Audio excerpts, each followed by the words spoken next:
My name is Kristina Wyatt, and I'm the Chief Sustainability Officer at Persephone. We're a carbon accounting software firm.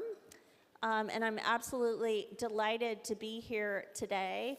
We are in a rapidly changing environment related to reporting on climate as well as food loss and waste. And we're moving into a regulated environment, but we also are doing a lot of reporting, and there's a lot of evolution in the voluntary space.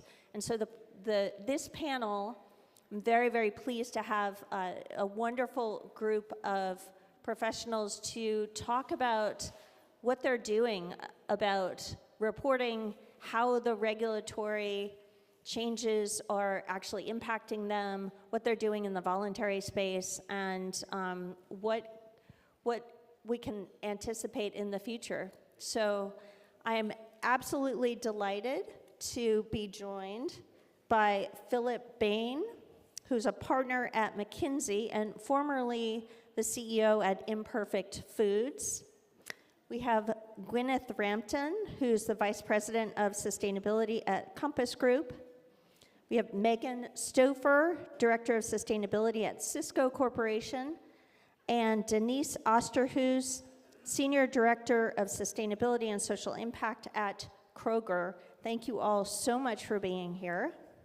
And we're just going to kick off with some self-introductions, and I'll ask each person to provide a little bit of information just about him and herself and their organizations and how they come to be on this panel and think about reporting in the climate space and specifically in the food loss and waste space and how they approach it. Thank you. Great to be here. Thanks for coming to our panel. I have spent the last 25 years of my career in food, and specifically in retail. This is my third act in my career as a consultant, but I spent a good part of a decade with Walmart working in the grocery space, and then 3 years with a phenomenal startup where we have the former CMO in the audience, Imperfect Foods, where our mission was to eliminate food waste to build a better food system for the planet. So an early attempt at looking at how we could eliminate food waste, therefore highly relevant to the panel. I also hope to contribute from the perspective of large companies and businesses that are facing the simultaneous pressures from regulation that's coming their way, internal pressure to do the right thing, and the changing preferences of their customers and their consumers who are demanding more disclosure and sort of more information to make the right trade-offs when it comes to consuming food in particular. So very happy to be here. Thank you. Great, thank you. Now, Gwyneth. Good afternoon, everyone. Thank you for being here. Again, my name is Gwyneth, and my responsibility at Compass Group encompasses all of our US-based sustainability initiatives. And our number one priority actually is food waste reduction.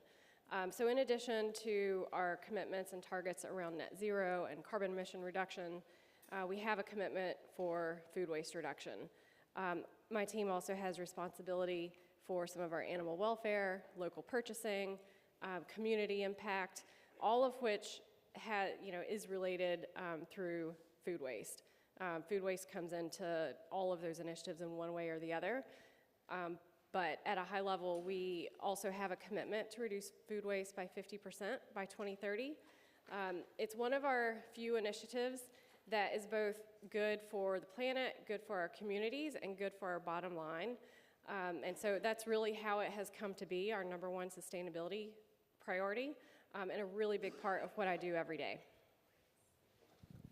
Yeah, good to be with you all. My name's Megan Stoffer. Again, I'm the Director of Sustainability overseeing Cisco's US food sustainability efforts. And so I work across all of our sites. We've got over 100 in the US that deliver food to anywhere away from home.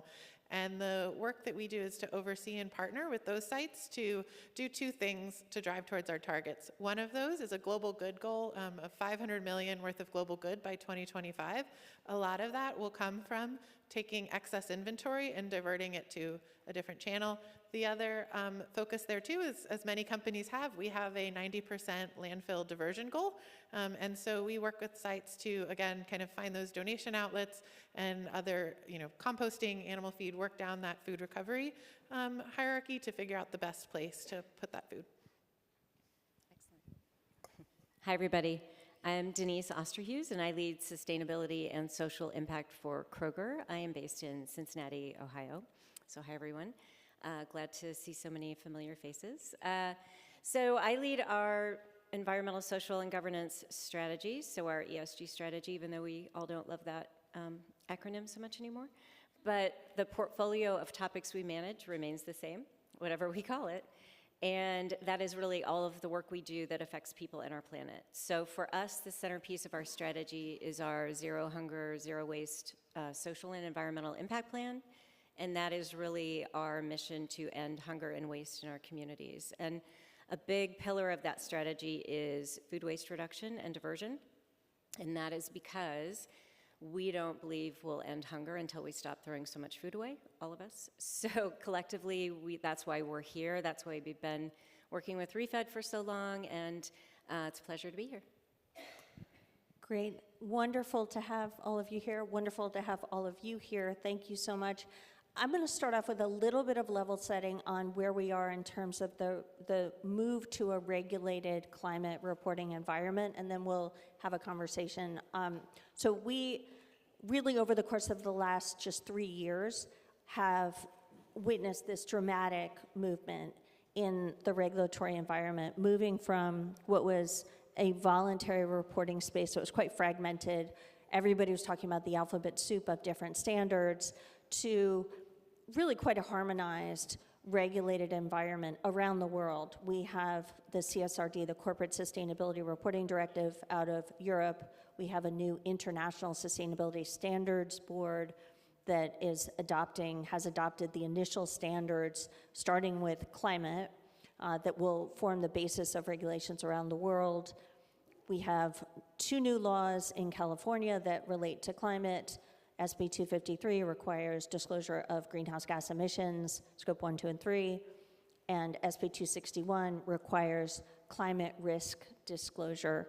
And then finally, the SEC has just passed a rule that relates to climate disclosures, and that will require disclosure of scopes 1 and 2 greenhouse gas emissions by larger companies if they're material, and then a climate risk disclosure section, and then some financial statement reporting. I should say there's a little bit of uncertainty and a little sense of uncertainty about both California and the SEC because they're both in litigation. So there's there's some question marks about what will happen and when there. But I think that the big takeaway is that we are moving from this voluntary, fragmented, alphabet soup kind of space on climate to a regulated environment around the world. So just with that as a bit of a baseline, we're not losing the voluntary reporting space. I think it's just becoming a little bit more rigorous. It's becoming,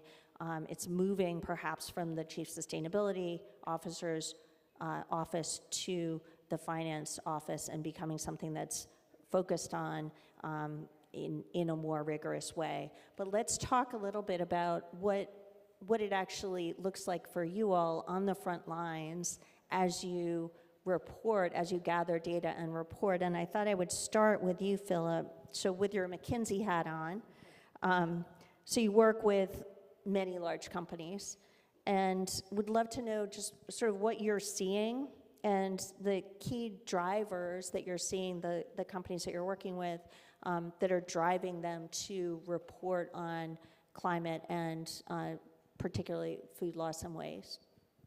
Yeah, so one way that I like to sort of oversimplify the world is to think about 3 concentric circles. One is what is good for business, the second one is what is desired by consumers, and the third one is what is good for the planet. Right? In an ideal world, those 3 circles would be aligned, and the concentric circles lead to a beautiful outcome where it's a triple win. Now, the reality is that that's not the case. So measurement and regulation both attempt to create more and more intersection between the three circles in an imperfect way. And the conversations that I often sort of hear in sort of boardrooms and C-suites is, where do we get the highest credit, right, for our efforts? Because a lot of these things are expensive. They require resources, they require commitment, they require both financial and non-financial resources and time. And therefore, it's quite important for businesses to know that they're investing in something that will help them get credit from consumers, from shareholders, from internal associates or colleagues. And I think if I look at how the world has evolved, regulation is clearly forcing the what's good for the planet and the what's good for business together, try to jam them together. Consumers, for a moment in time, especially during the pandemic, seem to have openness and desirability for more disclosure and doing more about food waste. But guess what? When the times of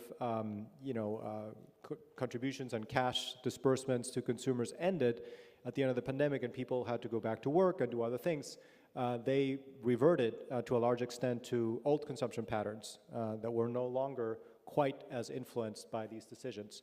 So companies are starting to think about how do I create a better link between what's good for the company, for the planet, and what's desired by consumers. And that's what a lot of the retailers, and hopefully we'll hear some great examples, are trying to do through better education, through partnerships, through innovative product development that tries to create more of these win-win-win scenarios for consumers. Great, thank you, Philip. And Denise, I saw you nodding your head over there. From your perspective at Kroger, perhaps you can just sort of give us a sense of what you're reporting and perhaps why. Yeah, and first I would say that, Philip, I love the way you explain that. I haven't heard you say that before, and so that really resonates with us because we are consumer-facing business, and so we know a lot about what our customers do. And I have someone here from our retail operations team, so Bree is here if you ever want to talk with her, but we've done a lot of work to be a little bit more visible to our customers about our Zero Hunger, Zero Waste plan, about what we stand for. It's hard to argue with hunger relief and waste reduction, and that tends to be, the place where our customers tell us that is exactly what they think we should be doing as a grocery retailer. But often what they say they want and what they actually do is different. And so it is definitely watching those patterns change and evolve over time. And what I often tell brands who want to be on our shelves and have a very sustainable or responsibly sourced or equitably made product is the battle is not getting on our shelves. It's getting our customers to buy it, try it, and then actually buy it again. And that is a lot for emerging brands and the most sustainable brands to do at an affordable price point. So there's definitely that happening. From a reporting perspective, we have to look at it two different ways. One is, what do we report and share? What do we measure, track, and report internally for our associates and leaders and for our customers? And then what do we choose to voluntarily report for investors, for analysts, for the NGO community, people who are tracking our progress? So those are kind of different messages. We have to talk about our work in different ways. But I would say, too, that as hard as the things that we're all doing in the room as a ReFed community here at this meeting, reporting is also very, very hard, and we don't have it all figured out, and the data is not perfect. So just want to say that, and I'll leave it there for the moment. I can talk specifically about what we report. If you want to look at our ESG report, it's publicly out there. We do voluntarily report Scope 1 and 2 emissions over time and partial Scope 3 at the moment. And then we do voluntarily report our food waste footprint for retail, for store operations, and we've done that since 2017. Thank you. And I think this point about continuous improvement and the fact that we're on a path and that we're not there yet and we have work to do, but we're all sort of trying to make incremental progress is enormously important, right? Because this is hard and we need to work together and learn best practices, and it's super helpful. So maybe I'll put the same question to you, Megan, and ask you what data are you collecting and what are you reporting at Cisco? Yeah, I'd say there are definitely some similarities in terms of greater granularity internally, and then some summaries against some of our targets externally. So, from an external point of view, let's start with that. Those goals I mentioned, we do report our donations, each year, and we do report diversion rates on those metrics there. But obviously, internally, to get to some of those metrics, there's a lot more detail behind the scenes, right?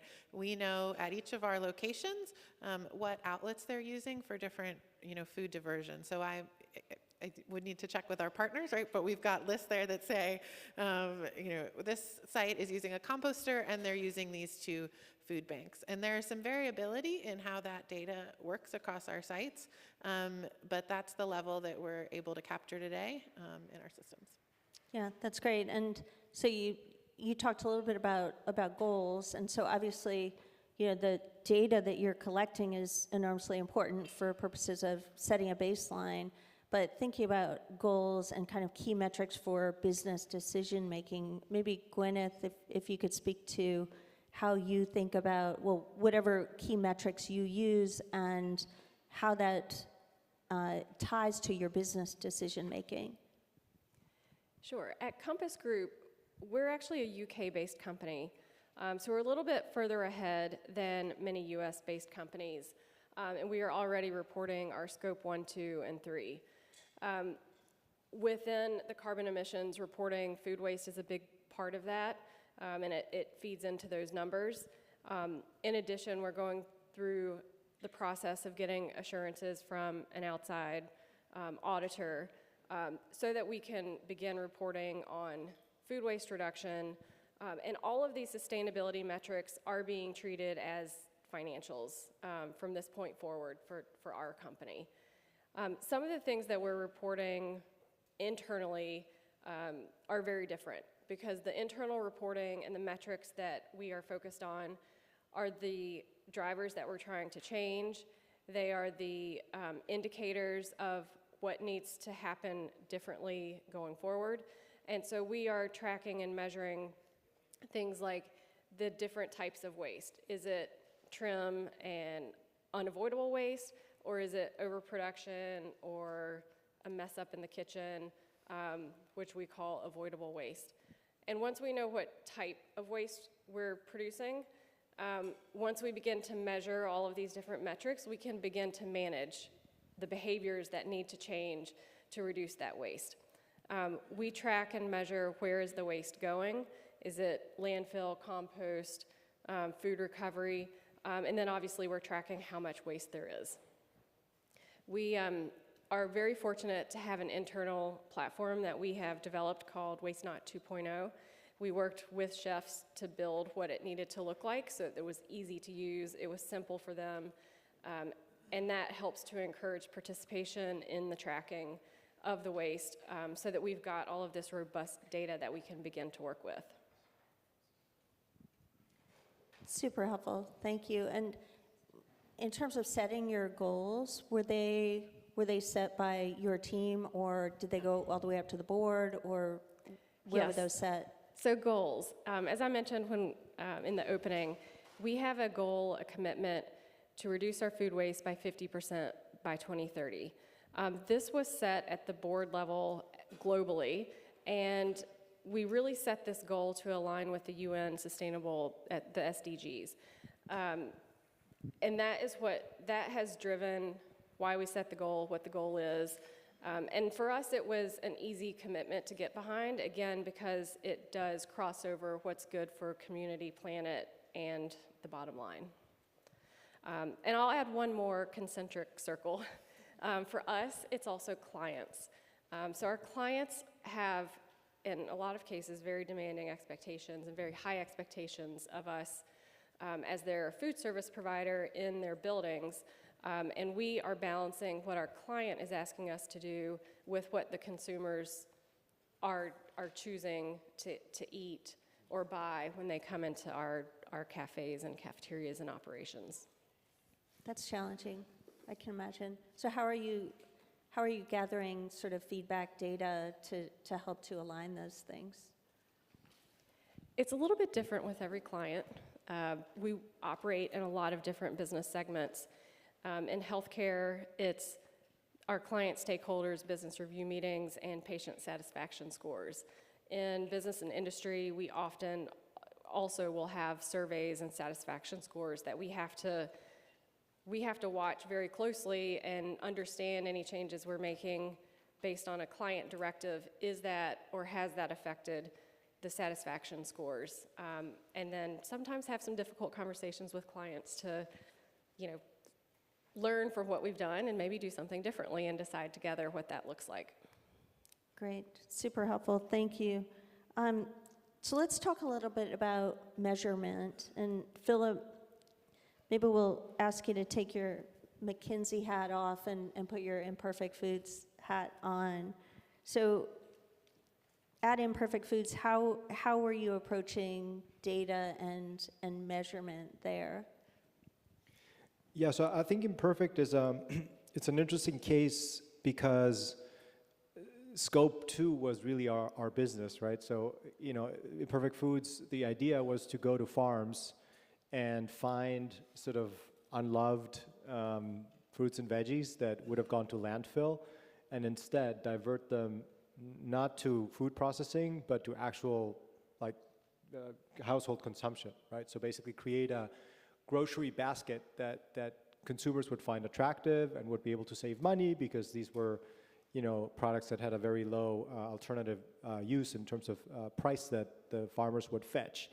And one of the challenges that we faced in that moment was that was an completely unmeasured space, right? This was early days of refed, we didn't have the beautiful data cubes that are available today. We actually had to generate our own understanding of the value chain and where food waste occurred. And from the get-go, it was about Scope 2 and also Scope 3, because the other part of our mission was to build a better food system. So we had to understand also what was happening in our customers' homes, right? So why was food being wasted there?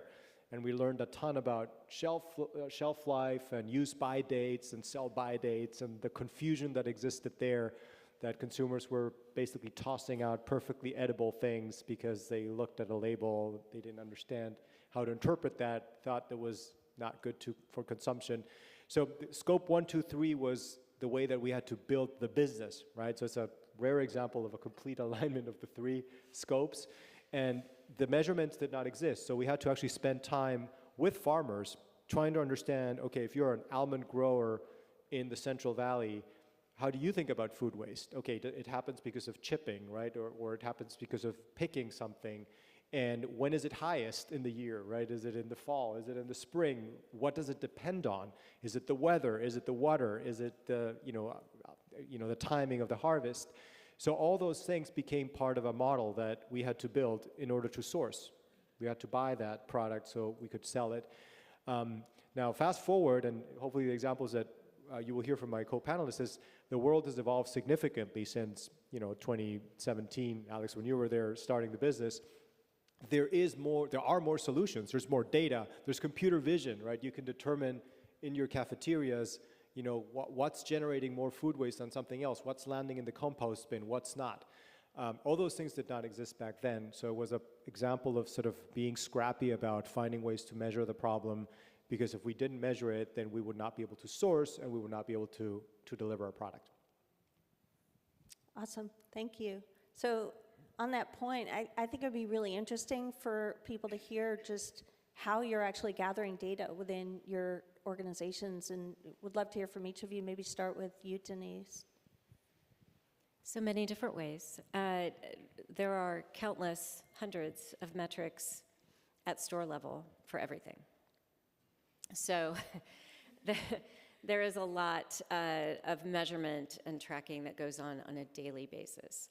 What I would say about food donation, so when we think about surplus fresh food at store level, we try to sell as much as possible because that is our business. So we try to maximize sales with low prices, great promotions, And then as it gets a little bit closer to, the Best Buy dates, we mark it down and try to sell it again. So trying always to get a sale. So everything coming in the back of the store, in a perfect world, would go home with people to their homes. Obviously, that doesn't happen, generally speaking. So after we sell and mark down to make it even more affordable, then we look at donations. So that is our food rescue, surplus fresh food rescue program. And then after that, after all the eligible food for donation, so considering food safety, best practices, et cetera, as much as possible goes to our local food banks and agency partners. The remainder then is what we would consider food waste, and that is where we look at solutions based on the store location and infrastructure around the area to look at animal feed, composting, anaerobic digestion, et cetera. So I will tell you that the food rescue measurement and data is imperfect also because that comes back to us from our agency partners in Feeding America. So it is, at the moment, not really our data. It's not something now we measure things like markdowns and shrink, because for every perishable department there is an acceptable level of surplus and shrink that's just grocery. And so we try to donate the highest possible percentage of that appropriate level of surplus for every department. On the waste side, and again, Bree is the expert here, but we get that data a lot of times from our waste vendors, from the waste haulers, from our other, partners out there helping us manage unsold food and organics. Different around the country, different in California, because we've operated our own anaerobic digester on our property in Compton for 10 years.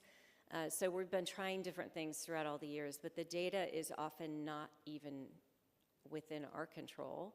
Sometimes it lags 3 months, so it's hard to go back and make a change quickly because you're not getting the data until much later.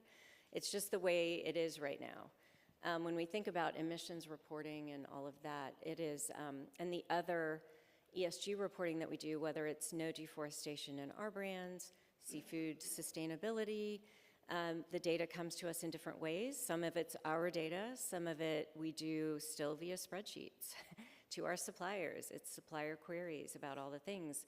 And some of it we work with partners like World Wildlife Fund, and they know more about our seafood sourcing than sometimes we do. So sometimes we need partners to help us kind of get the data that we really need to make good decisions. I'll leave it there. Yeah, it's great. And Megan? Yeah, I would say kind of a similar story in some respects on the food kind of waste and recovery side. We also get that data from our partners, right, who come collect that and tell us how much it weighs, and it goes into a reporting system.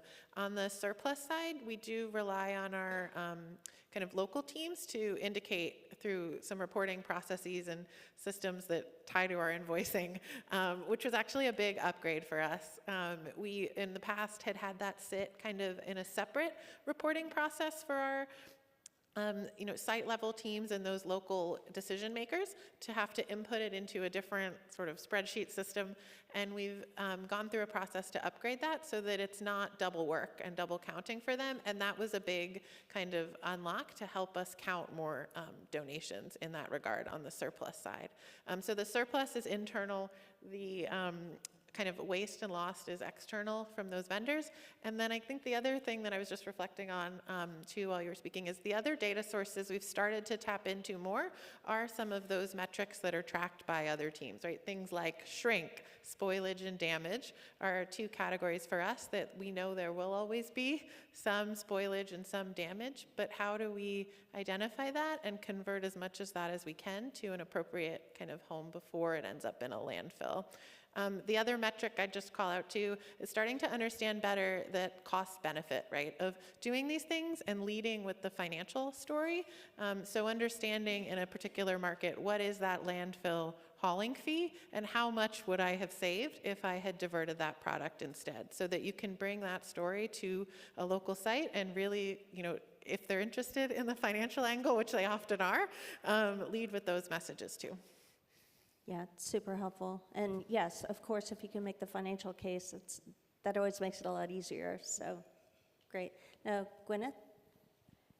Compass, one of our advantages externally is also a big challenge for us internally, and that is our sectorization and decentralization. We have independently operating sectors that operate in all the different business segments. Additionally, we are cooking in someone else's house, so to speak. We don't own the buildings that we cook in and work in and serve in. And so data is impossible to gather. Even from some of our providers, we can reach out to the top 10 food recovery partners, but we have dozens or 30, 40 plus across the business that our individual operating units have formed this relationship at the community level. And so that's where the platform I was talking about earlier really comes into play. Our chefs are tracking their food production waste throughout the day. We have a Just Track It campaign to remind people to track their waste every shift, every day. And that becomes our source of truth. Luckily, we have some data scientists at Compass Group that know what standard deviations are and can tell me, of all the data we're getting from these thousands of units that are tracking on the platform, what's good data, what's bad data, what are the outliers that we need to exclude. And there's a lot of very advanced data science that goes into, once we've got the entries in the system, how do we use that data and turn it into something that we can report on internally, externally, up to our leadership, et cetera. That's great, thank you. And Philip, I didn't ask you this in advance, but we were talking earlier, and I know you're deeply in AI, so I wonder how you see AI impacting this challenge that we're hearing, down the line that companies have with simply gathering this food loss and waste data. Yeah, so I'm encouraged. Gwyneth, you talked about a couple of sort of, perhaps not AI, but definitely data and analytics-driven use cases, which is fantastic, right? That's already gets us further in the more granular understanding of where the problem is. What excites me about AI, and in particular sort of computer vision, is that it enables you to solve the classification problem, which is, in what state is food and where does it go to, in ways that require less disclosure, in particular in the scope 3, like what happens at home, what happens in a restaurant, what happens in a cafeteria. And I have seen some encouraging entrepreneurial activity in that ecosystem.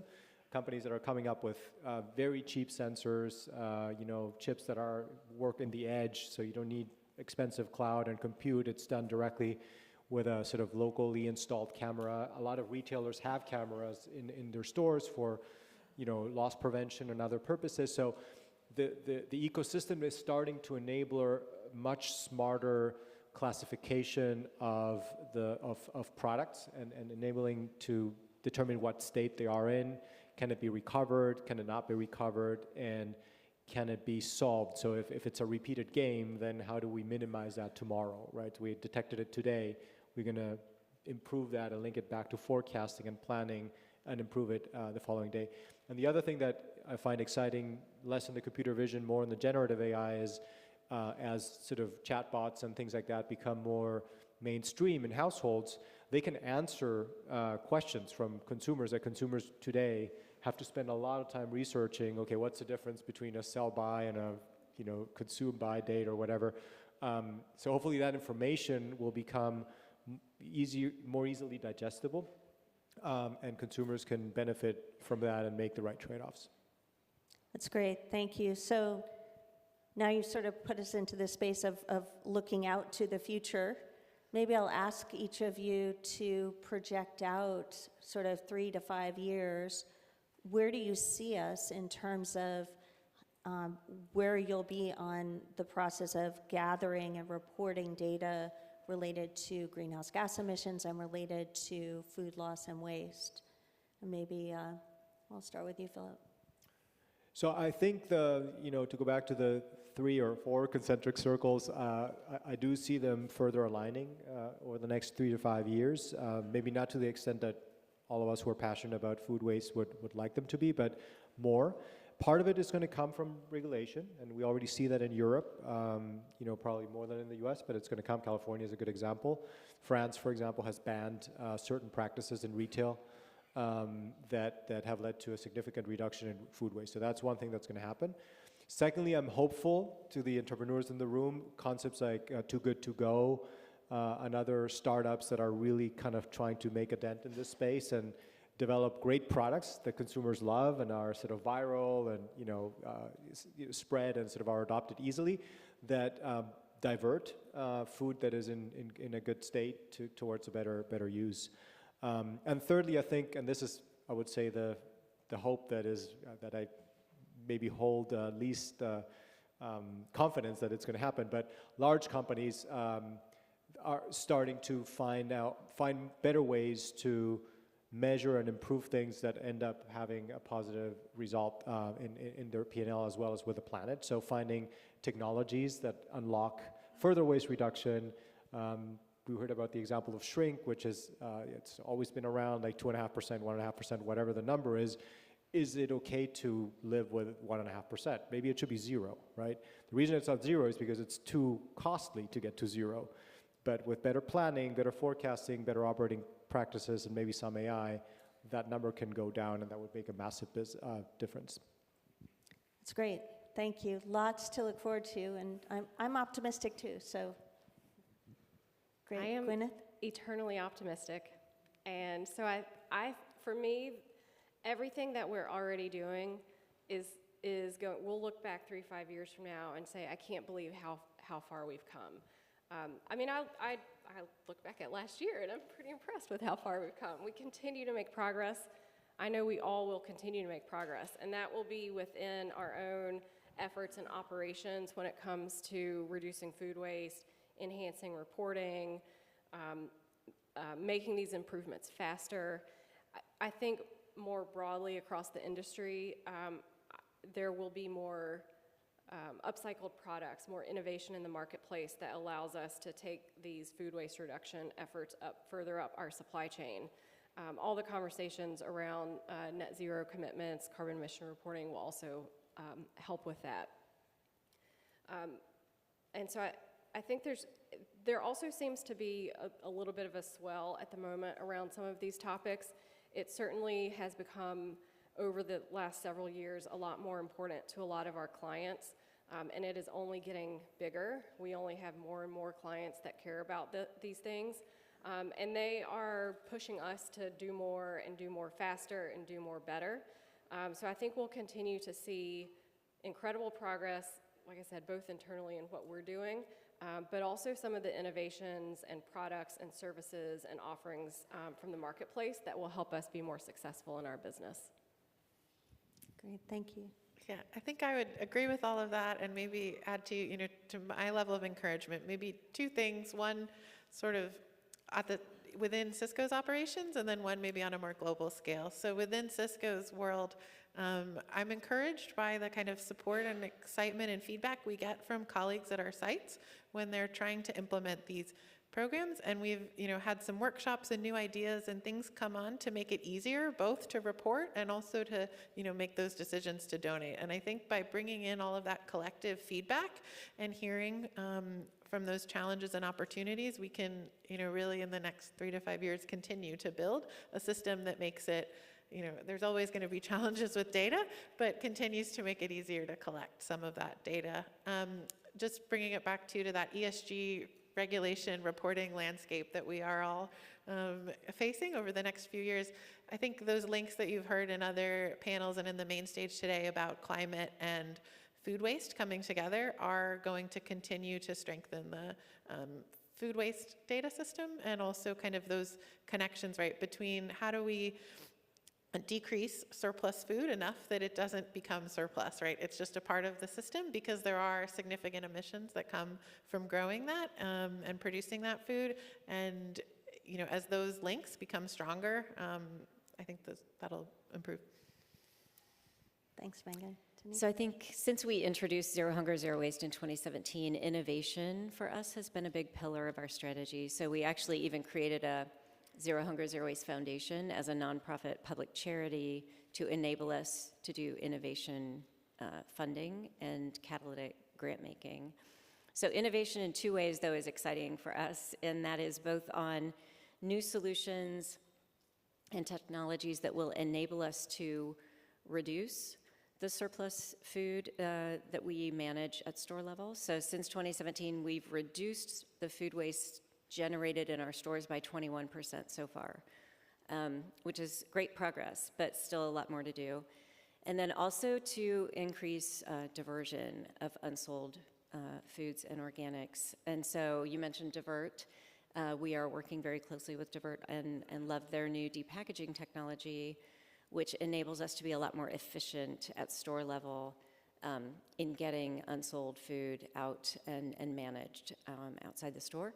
So since 2017, we've also increased our food waste diversion to 51% so far. So again, more to do, but on the path. And then I would say innovation in reporting.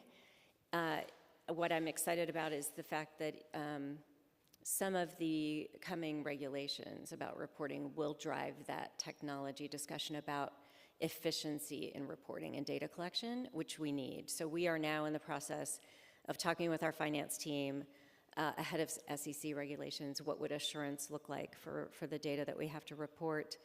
And then, because we're looking at a carbon accounting platform now, which we have not had, but we need. And so that has given us a little bit more of the business case for why we need it now versus later. And then I think it will also help us stream. There are countless platforms out there. I don't know which one's the right one. There's a lot of great ideas out there, but we do need more efficient and streamlined data collection, because if you think about it, every retailer is asking some of the same brands and CPGs for the same information. And so it's a big burden on our suppliers and partners too. Wonderful. Thank you all so much. We've left some time for questions. There's a microphone right here in the middle, and there are also a few handheld mics that are going around. So please come up and ask your questions. And if you could identify yourself, that would be great. Hi, my name is Todd Lawrence. Run Urban Green Lab in Nashville, Tennessee. Question is for all of you. Denise, you mentioned deforestation, which is a major driver of biodiversity loss. I'm wondering if any of you report on land use and how you do that. Thank you.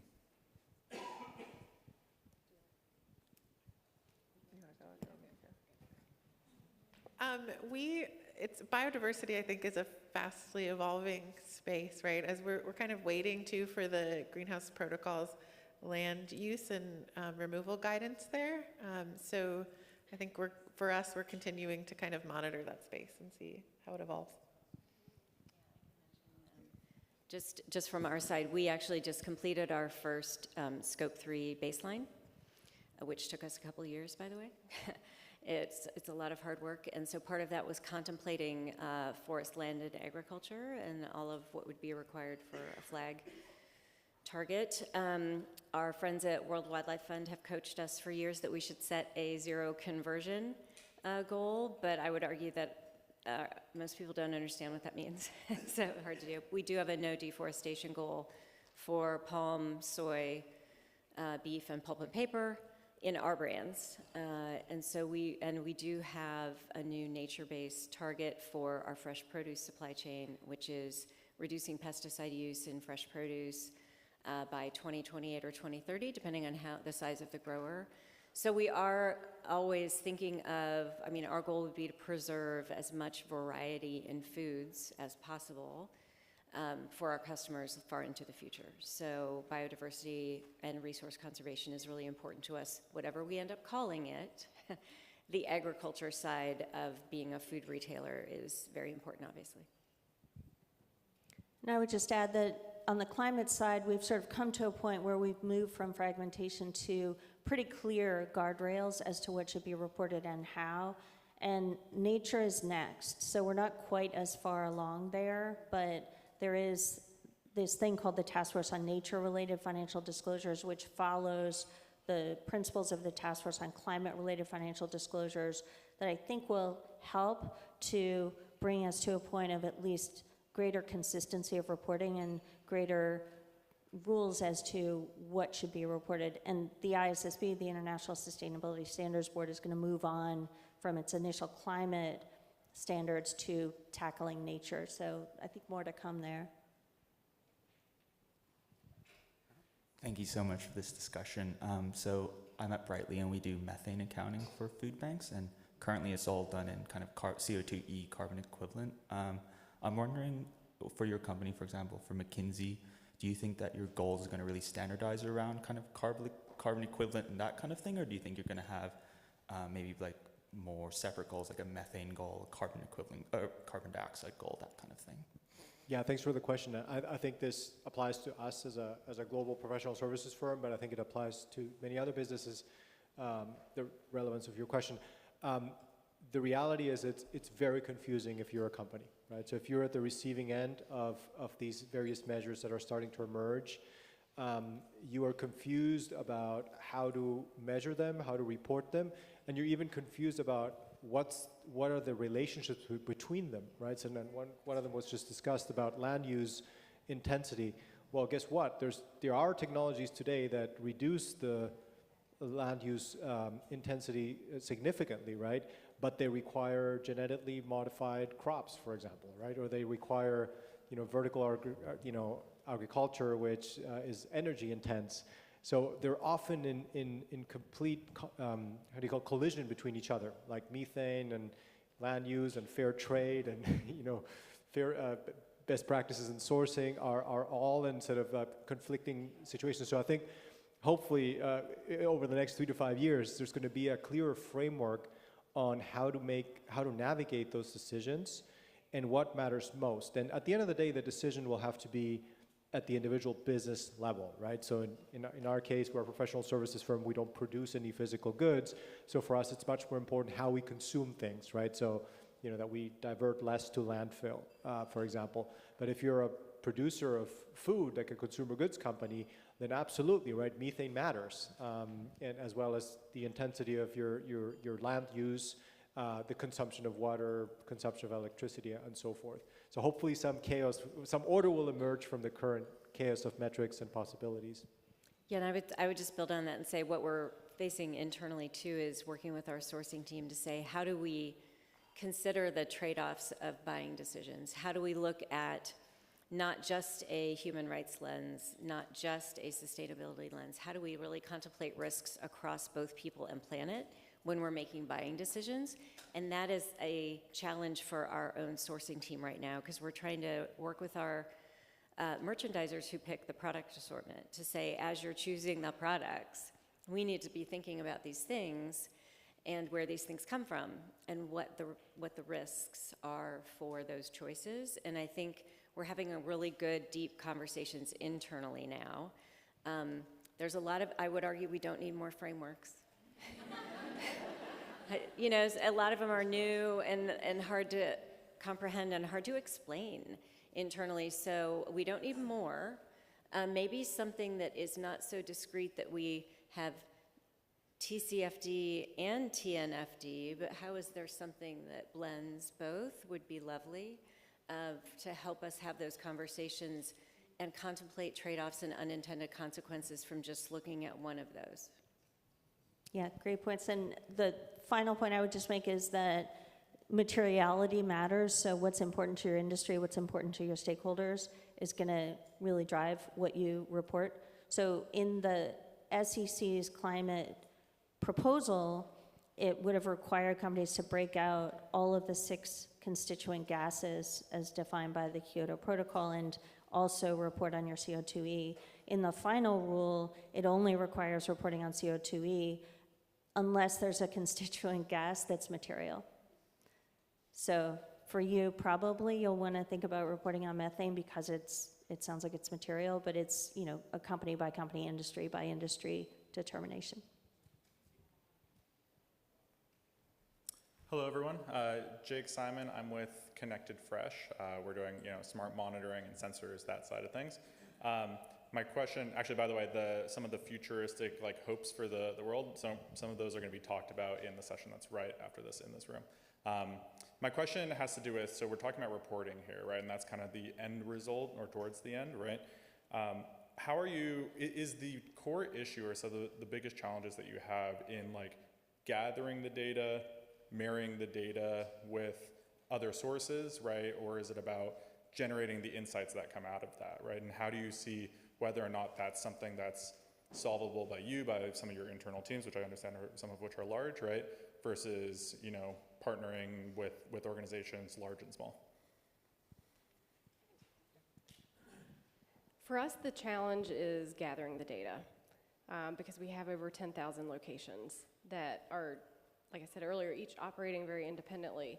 And so we have to get as much data as we can and figure out, is that material enough to represent the rest of our business? Can we extrapolate it?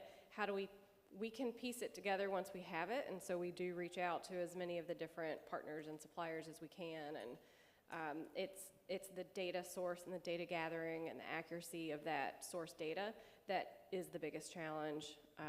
So yeah, if you have some sensors, I might be interested.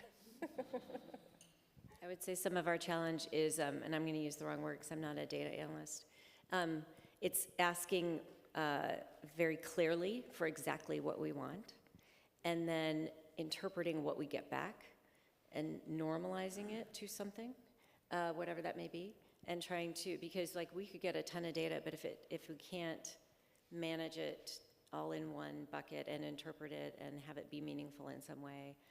I know a lot of it was even, we worked with Google years and years ago on the taxonomy of what we call food that we sell. Like, what are we calling the things that we sell? And we don't always have a good system for naming things that we sell. So sometimes it's even going back to what are the products?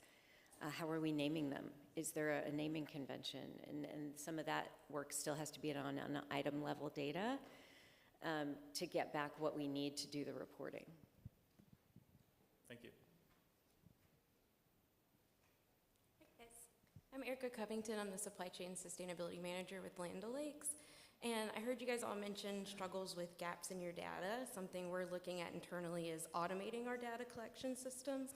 And through that process, we have a lot of internal discussions around how do we weigh the trade-off between taking action on data and having perfect data. So hoping you guys can expand a little bit on how you guys think about taking financial action on data that maybe isn't completely 100% where you might want it to be. I'll start off and then hand it over. Our ethos is that we want to get as much information and data as we can, and we'll do as much as we can with it. And we definitely do not want to let perfect get in the way of starting to do something. We're just going through the process now, actually, with our carbon accountant to begin engaging some of our supply base to begin to quantify all the efforts that they're already making in their supply chains to reduce carbon emissions. But nobody has, well, most people don't have LCAs yet. And so we're just asking them general questions about what's the coal rate on your dairy farm. And by getting just little bits and pieces of information, answers to one or two questions, we can adjust some of the industry level averages that we're using through our carbon accounting so everyone can get credit for the work that's happening, even though we don't have an LCA yet. So that's the approach we're taking. We'll take any tidbit of information we can.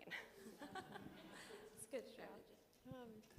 I think the thing I'd add to, we won't let perfect get in the enemy of good, to use that phrase again, but I think too, to be clear about your methodology and not, admit that it's perfect data if it's not. Say, okay, here was a data gap and here's the estimation method we used to fill that, and to rely on as many protocols and standards and things like that as you can, and just be, upfront that the data's not perfect. Yeah.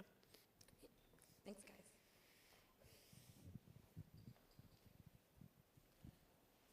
Well, my name is Dan Schoonmaker. I work for an organization called Mission Sustainable Business Forum. And for those who have advanced to Scope 3 measuring, or Scope 3, or even Scope 3 targets, we have a member, Kellogg, who now is two companies, Calanova and WK Kellogg, and they, many years ago, or 5 or 6 years ago, one of the earlier ones to make Scope 3 commitments. And when they developed their goals, methane really wasn't a large part of it at that time. And so I'm curious if you've been developing your Scope 3 as this is advanced, has methane and other inputs like nitrogen, are those things you're actively discussing as you develop your Scope 3, or is it still in the more traditional carbon-centered conversation and transportation inputs, et cetera? Yeah, I can offer a partial perspective, and hopefully we'll complement it with the panel. But I think Scope 3, at least for us, when we started Imperfect Foods, was always seen as a bit of a platform. Like, it's not something that will remain unchanged. It has the potential to be everything or nothing, and it's really a combination of what is a formal definition of what you should be measuring, but also what's relevant to you, right? In our case, we knew that carbon was not going to be enough, right? So food waste was part of it, but we knew that water, for example, was incredibly important. We also knew that plastic use was going to be really important, right? So how to minimize packaging, how to optimize the use of water, because yield was going to impact the amount of food waste and recovery rate. And in our definition, it was quite expansive, and we knew also that it will have to be upgraded as things progress. Like methane, for example, was not in the early definition, but it is now. Because people are starting to become more aware of the impact of dairy, for example, in categories like dairy or meat. There's also components around ocean, depletion, right? So when we entered the fish and shellfish category, that became another thing to add to Scope 3. So I think it is probably wise to think of it as a rapidly changing field that needs to be revisited every couple years, or maybe perhaps even more often, and build a platform that allows you for the flexibility to add new measurements and to move from those measurements to actions as they get added.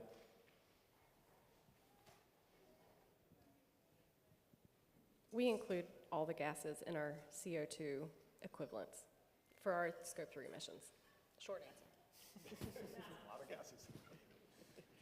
Yeah, I would just add that, if you look at Scope 3, there are 15 categories, and it really looks to the activities that are engaged in. And then if you're using a proper greenhouse gas accounting system, then you can derive your individual constituent gases, but also your CO2e, depending on the global warming potential of the individual gases. So the CO2e is sort of the anchor measure that comes out of all of those activities. Thank you for the question. And we are out of time. Thank you all so much for joining us. Thank you very much to the panel. Really appreciate it.